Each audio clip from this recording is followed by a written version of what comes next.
너희가 우리 마음에 있어 함께 죽고 함께 살고자 합니다. 아브라함이 응답받을 수밖에 없었던, 또 이 사도 바울이 응답을 받을 수밖에 없었던 것이 정확한 복음을 가지고 있었던 거죠. 정확한 복음을 가지고 있다는 그 자체가 되게 중요합니다. 왜냐하면 예수님이 제자들을 데리고 가이사라 빌립보 지방에 가신 이유를 정확히 알아야 됩니다.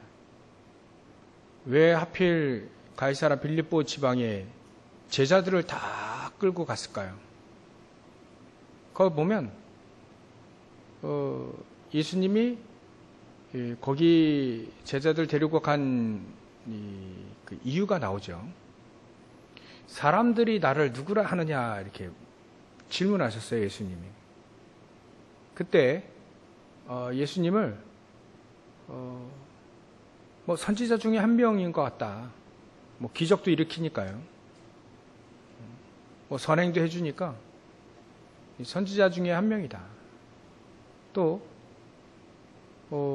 얼마 전에 죽은 세례 요한 같다. 바른 말도 하고요. 그래 하니까 세례 요한 같다. 세례 요한이 다시 이렇게 되살아난 것 같다. 막 이런 식으로. 또 사랑을 서로 사랑해라. 사랑도 보여주고 또 서로 사랑하라 하니까 예레미야 같다. 박애주의자 같이. 또 능력 행하니까 엘리야 같다. 다 이제 분분합니다. 예수님을 어떻게 아는지. 그렇게 믿어서는 응답이 올 수 없는 게 정확하게 알지 못한 거죠. 예수님을 정확하게 알지 못한 겁니다. 그래서 이제 그건 정확하게 그렇게 하면 응답 못 받는 거 아시고, 그럼 너희는 나를 누구라 하느냐? 너희는 나를 누구로 보느냐? 그때 베드로가 주님은 그리스도십니다. 살아계신 하나님의 아들이십니다. 그렇게 고백을 했죠. 그 예수님이 그거를 원하신 겁니다. 그리스도라고 하는 것.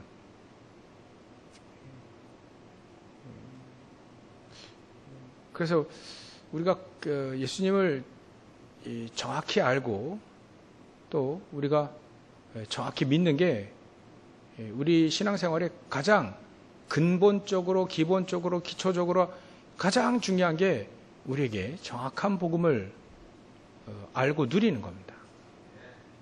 그 증거로 그럼 반드시 응답이 오죠. 반드시 기도 응답이 오고요. 반드시 하나님이 우리와 함께 하시는 축복을 누리게 되어 있습니다. 그렇지 못하면 이렇게 응답이 오다 오는 거죠. 응답이 오다 도망갑니다. 왜냐하면 정확한 복음을 알지 못하는 사람들에게는 응답이 없는 게 당연하죠. 안 그러면 예레미야로 알고 있는 예수님을 알고 있는 사람들이 진짜 응답을 받는다면 얼마나 혼란스럽겠습니까? 복음도 아닌 것이. 복음도 정확히 모르는데 응답 엄청 받는다. 하나님 너무 역사하신다 이러면 헷갈릴 거 아닙니까? 복음도 정확히 아는데 막 치유됐다. 그러면 그게 더 위험한 거라요. 이 정확한 복음을 가지고 있는 게 얼마만큼 중요한지를 예수님이 이제 거기서 보여주신 겁니다. 그렇게 고백을 해도, 베드로가 그렇게 고백을 해도 또다시 그 마태복음 16장 그 다음에 17장에 벼라산 예수님이 데리고 가신 다음에 또 헷갈리는 말을 해요. 그래도 정확한 복음을 가지고 있어도요. 이제는 정확한 복음을 가지고 이제는 누릴 수 있어야 된다. 그래서 예수님이 벼나산에 이제 또 특별히 이제 3명의 제자 베드로, 야고보, 요한 데리고 변화산에 올르신 겁니다. 편애한 게 아니라 알아들을 만한 또 중요한, 나중에 보면 베드로, 야고보, 요한, 사실 이 세 제자가 제일 중요한 역할을 초대교회에 했어요. 베드로는 전도하고 선교하러 다니고, 야고보는 예루살렘 그 초대교회를 지키고, 또 그 다음에 요한은 끝까지 안 죽었죠. 막 이렇게 얘기를 들어보면 그 요한은, 사도 요한은 하도 안 죽으니까 끓는 기름통에 집어넣어도 안 죽었대요. 그래서 반모섬에 위배시켰다, 그런 얘기가 있는데요. 결국은 중요하게 서신도 남기고 또 중요한 역할을 했던 사람들이에요. 그러니까 이 세 제자를 데리고 변화산에 올라갔을 때 거기에 또 예수님이 또 중요한 훈련 하나 시킨 거죠. 그때 최고의 선지자라 하는 모세와 또 엘리야, 또 예수님이 세 명이서 대화를 합니다. 그러니까 베드로가 모세도 봤죠, 엘리야도 봤죠. 거기 또 예수님 계시니까 여기다가 초막 셋을 짓고 같이 여기서 사십시다. 이제 복음을 아는데 이제 누리지 못하니까 이제 바깥 현장이 이제 안 보이는 거지. 전혀 안 보이는 거예요. 나밖에 못 보고 또 내 눈앞에 있는 것밖에 못 보는 거예요. 이게 복음을 못 누리면 그렇게 되죠. 그러니까 예수님이 그거를 이제 훈련시킨 겁니다. 야, 복음을 누리면 가장 중요한 거, 엘리야도 모세도 사실은 필요 없다. 오직 예수 붙잡고 여기서 초막 셋을 짓고 여기서 사는 게 아니라 저 현장 가봐라. 당장 이 사람들이 변화산에 내려왔는데 바로 밑에 귀신 들려가지고 애가 아버지가 데리고 오잖아요. 사단에게 고통받는 사람 바로 밑에 있는데 거기서 초막 짓자고 거기서 살자고 얘기하는 베드로. 아직. 그래서 마태복음 16장 20절에 내가 그리스도인 것을 아직 말하지 마라. 말해봐야 소용이 없으니까. 그래서 그런 상태에서는 아직 아는데 못 누리면 말해봐야 소용이 없습니다. 그죠? 이제는 누림입니다. 누림. 그리스도를 누림. 복음을 누리는 거예요. 그러니까 그것 때문에 이제는 이 변화산에 어찌 보면 합숙 훈련을 하신 겁니다. 우리가요, 정확한 복음을 알고 누린다는 건 너무 중요합니다. 왜냐하면 정확한 복음을 알고 누리면 우리가 가지고 있는 기본적으로 가지고 있는 동기들이 바뀝니다. 동기. 우리가 예수 믿는 동기도 있었잖아요. 또 살다 보니 또 동기가 생기죠. 그런 동기들이 이제 근본적으로, 아주 기본적으로 바뀌게 된다. 이제는 뭔가 이렇게 해보려고 하는 게 아니라 하나님의 은혜 가운데에서 하게 되는 거죠. 하나님이 원하시는 것을 붙잡고 하게 되는 거죠. 하나님의 그 큰 사랑을 인해서 하는 거죠. 뭔가 해보려고 막 덤벼드는 게 아니라 하나님의 그 큰 은혜를 말미암아 우리가 헌신하기도 하고 봉사하기도 하고 또 그리스도를 증거할 때도 늘 하는 거죠. 그래서 예수님이 이 변화산의 목적이 바로 그거였습니다. 복음 못 누리면 너희들이 코앞에 있는 그거밖에 모르는구나. 바로 내려오니까 귀신 들려 고통받는 사람, 현장이 꽉 찼으니까 예수님이 이제 얘기하시잖아요. 현장이 바로 이렇다. 그리고 기도해라. 기도해라. 우리는 왜 이 귀신을 못 쫓아냈습니까? 니들이 기도 안 하니까 그렇다. 믿고 기도하면 된다. 기도해라. 이 예수님이요, 기도에 대해서 은근히 계속 말씀하셨어요. 기도해라, 기도. 기도해야만 하나님의 능력이, 기도할 때 하나님의 능력이 나타나게 되고, 기도할 때 기도하면 할수록, 복음을 알고 있는 사람이 기도하면 할수록 더 이제는 방향을 맞추게 되죠. 하나님이 원하시는 방향. 이게 우리 알고 있는 복음의 가장 기초적인 이 부분들이 너무 중요합니다. 이거는요, 매일매일 우리가 알고 누려야 됩니다. 복음을 알고, 이제는 복음을 누리고요. 얼마만큼 누리느냐? 이제는 그리스도면 다, 끝났구나라고 하는 걸 정도예요. 끝이구나. 예수님이, 끝내놓으셨다 하는 말이 이제는 확실히 믿어지게 되는 거예요. 그 정도까지 하나님은 우리를, 복음을 누리도록 하신 겁니다. 이제 끝이더라, 끝. 예수님 다 끝내놓으신 겁니다. 끝냈다는 그 의미로 이제는 응답의 길이 이제 열려지게 되는 거죠. 내가 있는 바로 그 시점에서 말이죠. 우리가 문제가 예수님 끝나고 내가 그걸 믿는데 문제는 아직 가득하단 말이에요.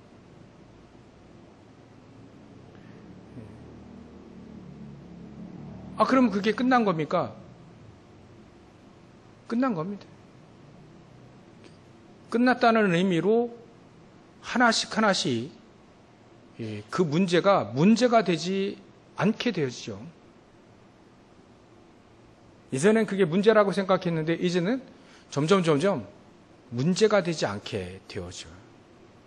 그 문제에 응답이 또 와요. 또 그 문제에 발판이 되어지는, 그게 바로 예수님이 끝냈다는 그 증거입니다. 진짜 우리가 복음을 알고 누리면 진짜 이제 그리스도는 끝이구나, 이게 체험이 되어지는 거죠. 체험.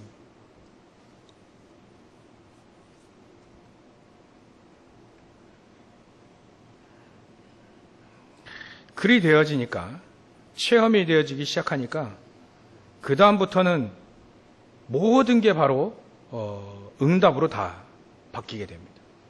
베드로는 예전에 이것도 문제고 저것도 문제고, 근데 이게 체험이 딱 되어지니까요, 마가다락방에서 딱 체험이 되어지기 시작하니까 베드로에게는 모든 게 응답으로 다 바뀌어지더라.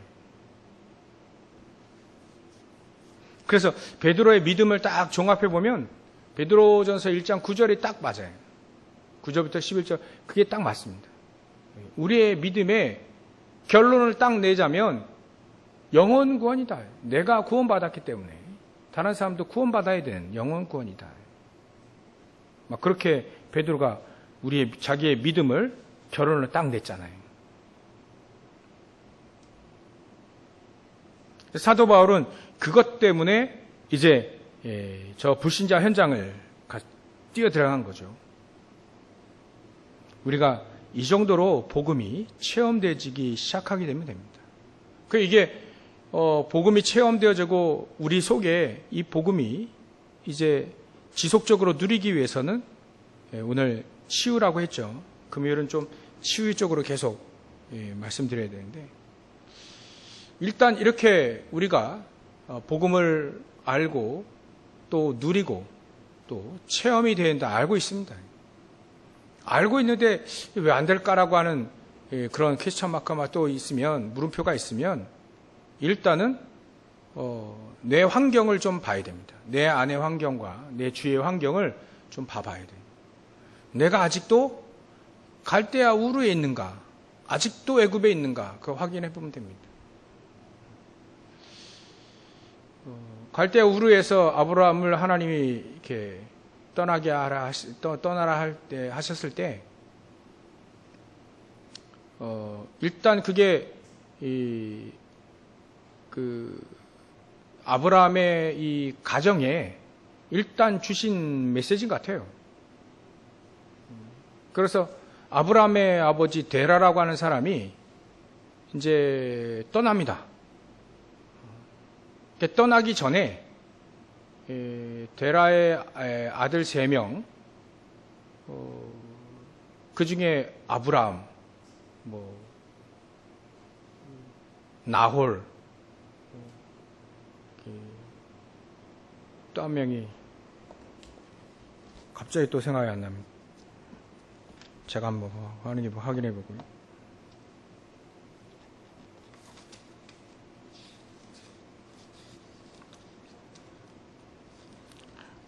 (11장) 후반절에 보면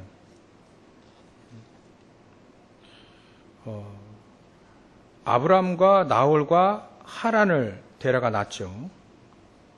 근데 요때 이 하란은 롯을 낳습니다. 롯. 우리가 잘 아는 아브라함이 데려온 조카 롯. 또 이 하란이 이 나홀의 부인 밀가를 낳습니다. 또 이스가도 낳죠. 3명이 자녀를 3명을 낳는데 밀가는 삼촌한테 시집 보내고요. 근데 이 하란이 갈대아 우르에서 먼저 죽었어요. 아브라함에게 이 말씀을 이제 줬는데 아브라함도 얘기했겠죠. 떠나라 한다. 그러니까 이 하란이란 사람이 우리가 여기서 떠나면 죽는다. 그때 당시에는 이삿짐 센터가 있습니까? 경찰, 보안이 그런 게 있습니까? 그러니까 여기 떠나면 하나님의 언약이고 뭐고 여기 떠나면 죽는다 하니까 못 떠나게 하니까 이 하란이 먼저 거기서 죽은 겁니다. 하나님 데려가신 거죠. 언약을 거스르니까 그냥 막 데려간 겁니다. 그래서 이 하란의 아버지, 아브라함의 아버지 데라가 이제 거기서 하란을 보내고 이제 나옵니다. 그리고 가나안 땅으로 갑니다. 가다가 또 이름 하란이 아니라 지역 하란, 하란이란 지역에 가서 정착합니다. 거기서 떠날 생각을 안 해. 그래서 하나님 또 그 데라를 거기서 불러갑니다. 그리고 아브라함에게 정확히 얘기합니다. 너는 너희 본토 친척 아버지 집을 떠나라. 본토 아비 친척 다 떠나라 했는데 가만히 보니까 이 롯이 자기 누이나에게 아버지는 죽고 자기 누이 시집 보내고 삼촌한테 시집 보내고 그러니까 아브라함이 볼 때는 이제 혼자란 말이에요. 이 사람이. 그러니까 데리고 나온 거죠. 아브라함이. 아직 안 떠났어요. 아브라함이 아직 안 떠났다니까요. 그게 아브라함의 불신앙이 됐다. 우리가 치유받으려면 진짜 이거 떠나야 됩니다. 우리가 예전에 있었던 우리가 만약에 과거에 머물러 있다면 그 과거에 떠나버려야 돼요. 그래서 여러분 우리 과거 속에 아프게 한 거 있잖아요. 아프게 한 것들, 후회된 거 그런 것들 있잖아요. 그러니까 그거가 자꾸 떠오르면 내 그 속에 있다는 얘기입니다. 그러니까 그거를 과감히 떠나버려야 됩니다. 이거는 발판이다라고요. 내가 만약에 말이죠. 저와 여러분들이 지금 현장에 살고 있는 곳에 막 쓰레기가 가득하다 그러면 건강해질 수 있겠습니까? 건강해질 수가 없죠. 그러니까 그 쓰레기부터 이렇게 치워버려야 됩니다. 다 치워버려야 돼요. 막 버려버려야 되는 거죠. 나 복음도 알고, 누리고 싶고, 누리고 있고, 하는데도 잘 이렇게 응답이 안 되면, 그거 확인하면 되죠. 내 환경이 아직 갈대아 우른지, 아직 하란인지 확인해 보면 됩니다. 과감히 떠나야 됩니다. 과거의 아픈 상처도 사실은 떠나도 됩니다. 그 발판으로 만들기 위해서 하나님의 귀중한 언약의 여정이거든요. 떠나셔도 됩니다. 우리가 떠나도 된다니까요. 그것 때문에 우리가 더 복음을 확실히 알게 됐을지도 모릅니다. 그러니까 과감히 우리는 떠나야 됩니다. 떠나라. 안 떠나면 계속 이제 아들도 죽고 아버지도 죽고 형제도 죽고 막 계속 어려움이 오는 거죠. 그래도 아브라함이 떠났어요. 근데 그래도 불신앙이 있는 겁니다. 그래도 안 떠났어요. 어려움이 오는 거예요. 의식주에 대한 어려움이 오니까 또다시 애굽으로 가는 겁니다. 아직 안 떠났다니까요. 그게 갈대아 우르에서 배운, 자기 고향에서 배운 거 아니겠습니까?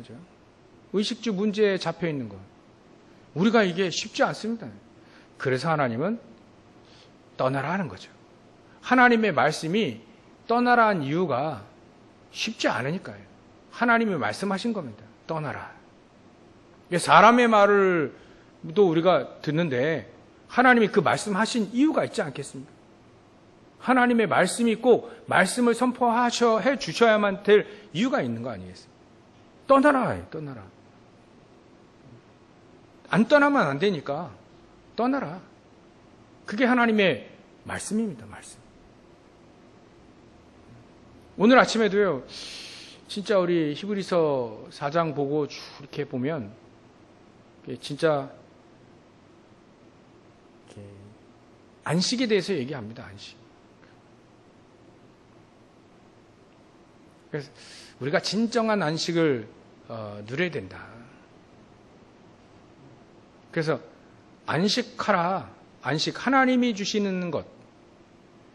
하나님이, 우리가 단어를 안식이라는 단어를 썼고 평안이라는 단어를 썼는데 예수님이 내가 너에게 준 평안은 세상이 주는 것 같지 않다. 이렇게 평안이라고 하는 단어를 썼는데 실질적으로 하나님이 우리에게 안식이라고 하는 것, 평안이라는 뭔가 우리에게 그거 딱 얻으면 절대로 두렵지 않고 절대로 근심하지 않고 염려하지 않고 담대할 수 있는 뭔가를 하나님이 우리에게 주시려고 하는, 그거를 딱 주시려고 하는데 그게 이제 우리가 단어를 사용할 때는 뭐 평안이다, 또 안식이다, 막 그런 단어를 쓰잖아요. 하나님이 진짜 하나님이 우리와 함께 하실 때에 누릴 수 있는 그 축복을 우리에게 주시고자 한 겁니다.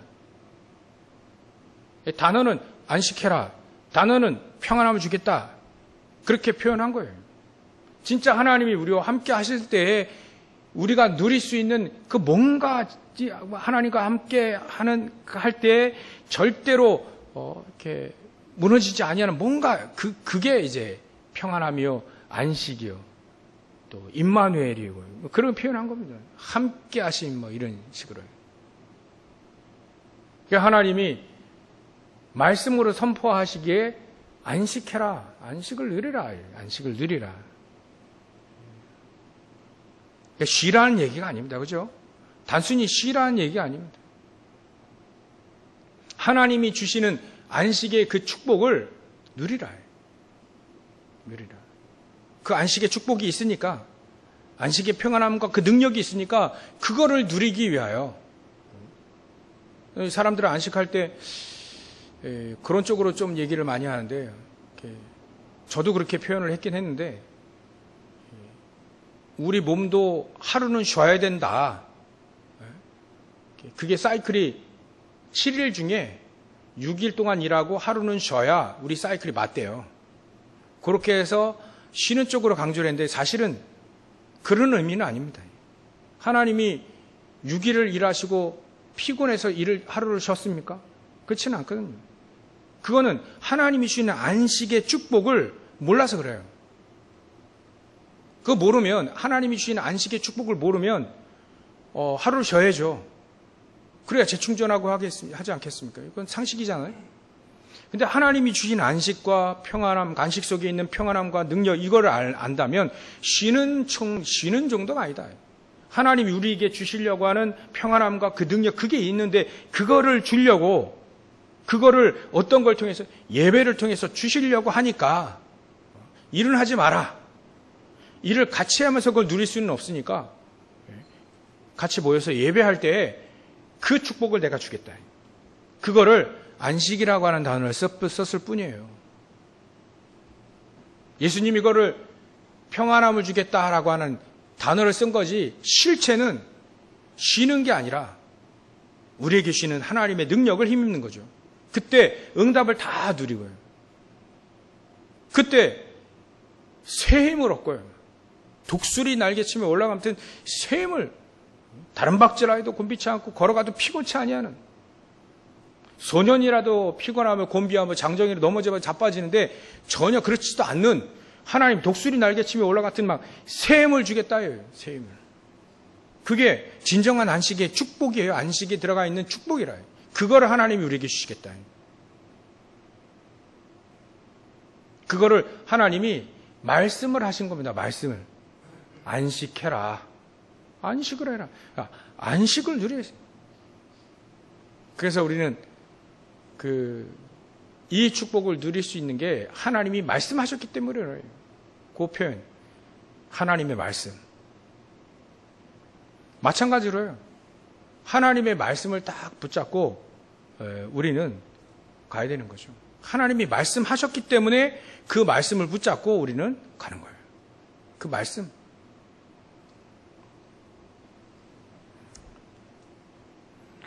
그래서 아브라함에게 떠나라. 그러면 우리는 떠나면 됩니다. 그게 하나님의 말씀인 거예요. 그거는 우리의 힘으로 될 수 없기 때문에 하나님이 말씀하셨고 그거에 대한 말씀에 대한 책임을 아브라함을 통해서 보여줬기 때문에 우리도 떠나라 하면 떠나면 되는 것이다. 그게 말씀이다. 그 말씀이 선포된 그 말씀이 결국 응답이 되어지는 거예요. 그 역사가 일어나는 거죠. 우리는 떠나면 되는 겁니다. 어떻게 떠나야 돼? 떠나면 돼요. 그냥. 내가 이러면 되면 내가 거기에 있었구나 생각하고 하나님 떠나야 되겠습니다. 그러면 떠나는 거예요. 그러면 떠난 겁니다. 하나님의 말씀대로 난 떠나고 싶습니다. 하나님 그건 다 떠나고 오히려 그게 발판이 되고 나의 응답에 어찌 보면 최고의 시작 떠나라 했던 그 말씀을 내가 언약으로 딱 붙잡고 하나님 난 떠나겠습니다. 그러면 그게 바로 응답의 시작이 되는 거예요. 참된 시작은 바로 그겁니다. 하나님의 말씀대로 떠나면 돼요. 그러면 어떻게 떠나야 됩니까? 어디로 가야 됩니까? 하나님이 내가 네게 지시할 땅으로 가라. 지시할 땅 이미 아버지 데라를 통해서 데라가요. 가나안 땅 가려고 했다니까. 가나안 땅. 이미 들은 겁니다. 어떻게 가야 됩니까? 어느 길로 가야 됩니까? 지시할 거다. 하나님 다 인도하시겠다는 거예요. 마침내 가나안 땅에 들어갔더라. 가나안 땅에 들어갔더라. 사실은 알고 있는데 과정까지도 하나님이 지시할 땅, 하나님이 인도하시겠다는 말이 다 그 속에 포함되어 있습니다. 그래 우리는 하나님의 말씀을 딱 붙자고 합니다. 아까 그 안식하라 그거 할 때도 그 안식을 쭉 얘기하면서 4장의 12절에 하나님의 말씀은 살았고 활력이 있어 좌우엔 어떤 검보다도 예리하고 우리가 혼과 영과 관절을 골수 찔러 쪼기까지 한다. 그게 하나님의 말씀이다. 말씀을 붙잡고 있을 때 정확한 언약을 붙잡을 때 우리는 안식을 누릴 수 있고 평안을 누릴 수 있지만 가장 중요한 하나님이 우리를 인도하시는 거예요. 보호하시고. 그게 그 축복이 아브라함에게 수 있었고 또 우리에게도 있는 겁니다. 그러니까 하나님의 말씀은 너무 중요합니다. 하나님의 말씀을 다 붙잡고 가는 거예요. 결국은 하나님의 말씀이 나를 살렸습니다. 결국 하나님의 말씀이 순수한 하나님의 말씀이 결국 저에게 힘이 되더라고요. 능력이 되고요. 그 말씀이 결국 하나님이 그 말씀이 저를 지키시더라고요. 누구의 말이 아닙니다. 결국 하나님의 말씀만 남아요. 메시지 많이 들어도 결국 그 메시지가 하나님 말씀에서 나왔기 때문에 말씀만 딱 남아요. 다른 거 다 잊어버려도 말씀은 딱 우리 안에 남습니다. 그게 바로 하나님의 말씀이 살아있고 또 활력이 있다는 거예요. 왜 우리가 안식을 담대하게 누릴 수 있습니까? 그래 놓고 히브리서 4장 끝절에 보면요. 4장 16절이 끝절인가?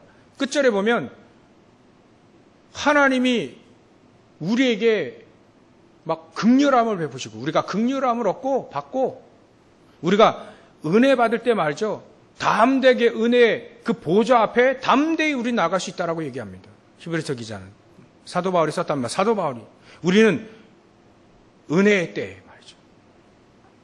때를 따라 돕는 그 은혜를 얻기 위해서 보좌에, 그 은혜의 보좌 앞에 담대히 나간다를 표현했어요. 왜냐하면 하나님의 말씀이 그렇게 적혀져 있어요. 하나님의 자녀에게는 모든 축복을 다 줬잖아요. 우리는 담대하게 나갈 수 있습니다. 그게 믿어지는 순간에 우리는 하나님의 자녀의 권세가 어떤지를 알게 되어지는 겁니다. 하나님의 자녀의 권세가 얼마나 큰지가 이제 우리가 알게 되어지는, 체험되어지는 겁니다. 전에 한번 말씀드렸죠. 우리 목사님들이, 청소년 전도신학원 목사님들이 예전에 소래 회 먹으러 갔는데요. 그때 소래포구에 굿이 벌어졌어요. 굿판이 벌어졌는데, 굿판 꼭 또 우리 또 구경해야 되잖아요. 그래서 굿 어떻게 하는지 좀 보자 해가지고 목사님들이 3명이서 기도하지 마시고, 기도하면 또 이제 그러니까 기도하지 말고. 근데 우린 저는 기도 안 했거든요. 우리 2명 목사님 기도했는지 안 했는지 모르겠는데, 기도 안 해도요, 그 무당이요, 귀신 들린 무당이 굿을 하는데 굿이 안 돼요. 우리를 쳐다보고 가더라고요. 우리가 좀 약간 높은, 저쪽에서 하면 약간 높은 난간 위에서 이렇게 딱 서가지고 우리 3명이서 딱 팔짝 끼고 이렇게 봤거든요. 근데 무당이 우리를 볼 이유가 없어요. 근데 우리를 쳐다보면서 너무 눈이 부셔가지고 막 간신히 우리를 쳐다보고 한번 쓱 쳐다보고 가더라고요. 왜 그러냐면 우리 안에 뭐가 있죠? 빛이 있습니다. 그리스도께서 우리 안에 계시기 때문에, 빛으로 오신 그리스도가 우리 안에 있기 때문에 빛이 있는데, 빛의 능력이 어떤지를 우리가 잘 몰라요. 그래서 하나님 우리가 현장에서 그거 체험하라고 하나님 우리에게 말씀하신 겁니다. 빛이 너에게 임했다. 하나님 말씀에 이사야 60장에 빛이 너에게 임했다. 그 빛을 비추려고 일어나기만 하면 된다. 일어나기만 해라. 일어나기만 해라.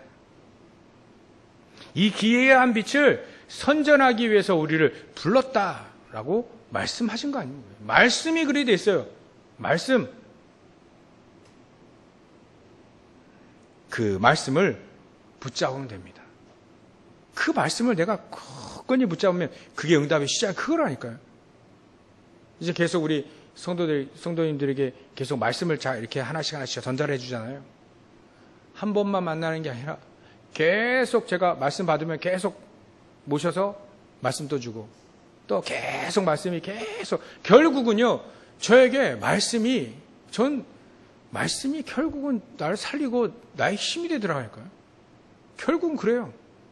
가장 어렵고 힘들 때 결국 하나님의 말씀이 처음에는 너무 커. 말씀이 너무 커요. 나랑 안 맞아 잘. 근데 결국은 그 말씀을 붙잡고 기도하고 있으니까 결국 그 말씀이 나의 힘이 돼요. 힘이. 그래서 하나님의 말씀을 제가 심부름하려고 하는 겁니다. 말씀은 결국은 우리 가정과 개인 또 자녀들 놓고 말씀을 탁 붙잡고 기도하는 겁니다. 말씀을 붙잡고. 내가 원하는 자녀 상 딱 정해가지고 기도하지 말고 말씀을 붙잡고 기도해서 하나님이 그 자녀들을 책임지실 수 있도록, 하나님께 말씀 그대로 응답받아 갈 수 있도록, 하나님의 소원을 품고 갈 수 있도록. 우리는 또 꼭 우리가 못한 거를 우리 자녀들에게 강요할 수 있잖아요. 꼭 우리가 못한 거, 우리 바람대로 말이지. 그거 꼭 막 강요해가지고 말이죠. 우리 인생이 아닌데, 우리 인생처럼 말이죠. 그 후대들의 인생을 말이지. 그래 할 수 있잖아요. 우리는요, 자녀들을 책임질 수가 없잖아요. 보호할 뿐이죠.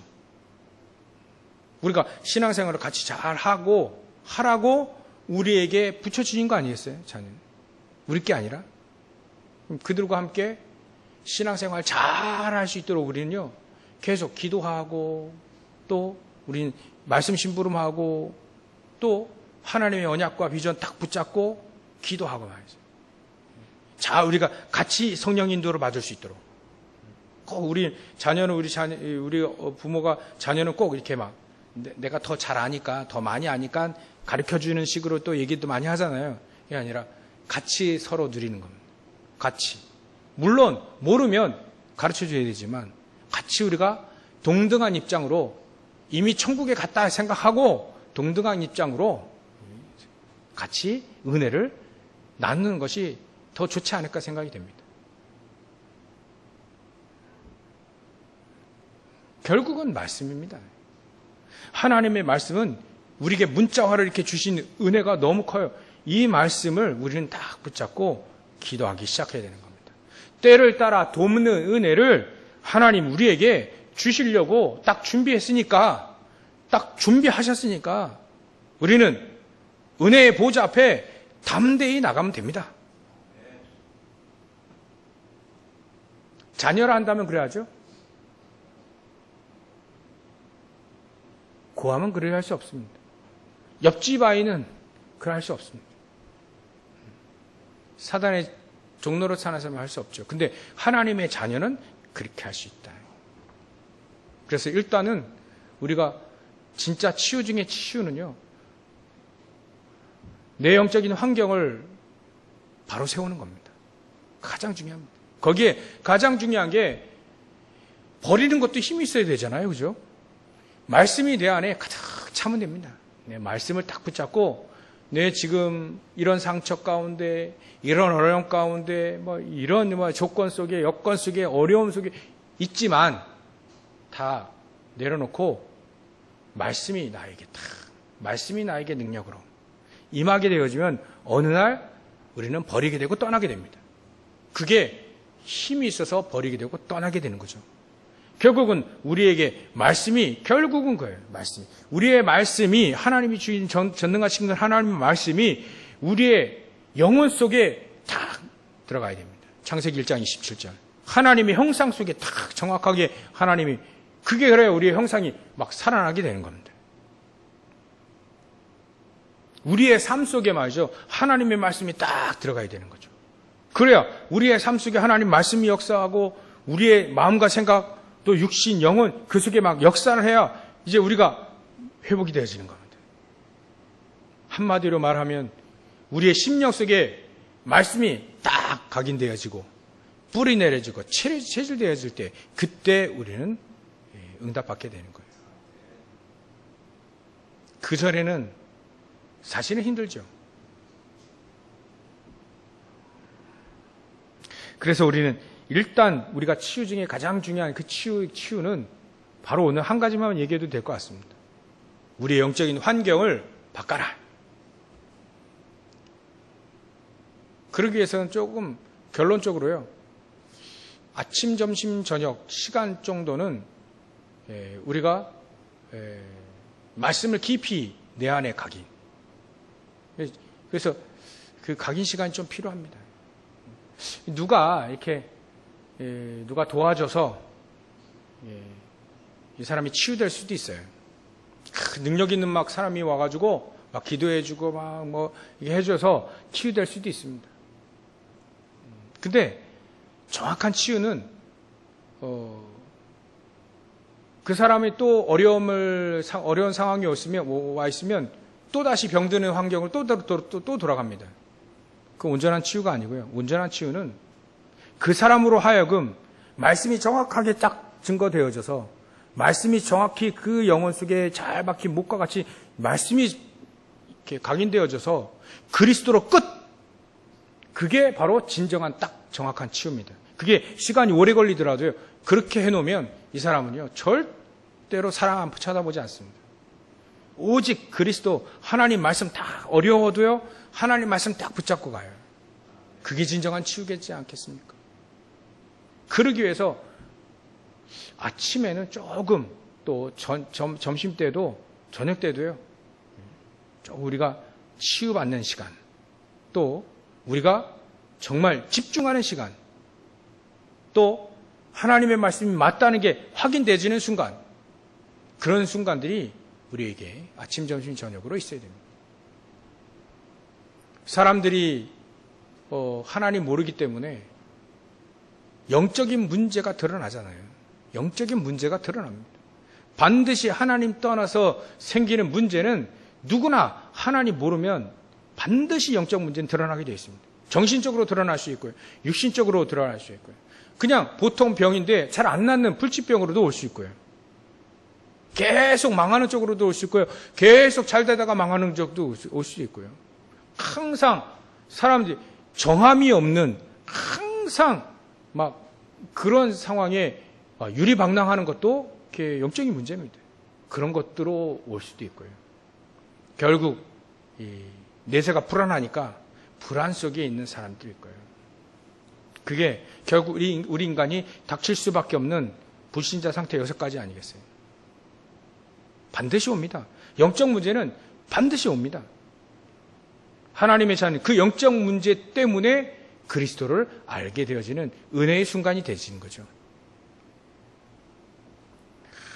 우리뿐만 아니라 저와 여러분들이 현장에서 그 아침, 점심, 저녁 그 시간에 하나님과 계속 말씀으로 통하고 있으면 반드시 하나님은 여러분들에게 빛으로 오신 그 예수 그리스도가 여러분들에게 그 귀한 빛을 증거하는 증인으로 등대로 말이죠.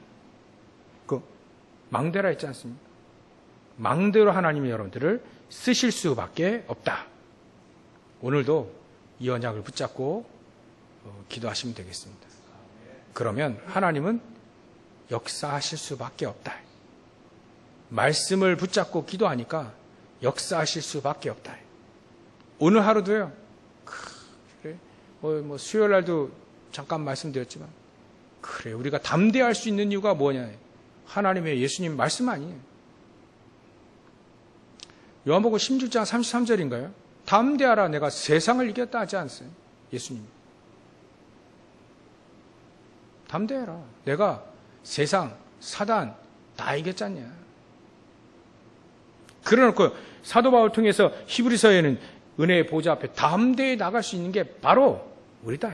우리는 하나님으로부터 긍휼함을 입은 자. 그것 때문에 우리는 승리할 수 있는 하나님의 말씀의 근거를 붙잡고 승리하시고 또 응답받으시길 주의 이름으로 축원합니다. 기도하겠습니다. 하나님께 감사와 영광을 돌립니다. 하나님 우리에게 진정한 치유가 일어나게 하시고 진정한 치유에 이 시대를 치유하는 치유의 증인으로 세워질 수 있도록 역사해 주시옵소서. 오직 그 그리스도가 우리 안에 그리스도로 근본적으로 기본적으로 또 기초적으로 완전히 담날 수 있도록 역사해 주시옵소서. 완전히 답을 내주는 증인으로 세워지는 죄를 낼 수 있도록 역사해 주시옵소서. 걸어가신 예수님의 이름으로 기도 올려옵나이다. 아멘.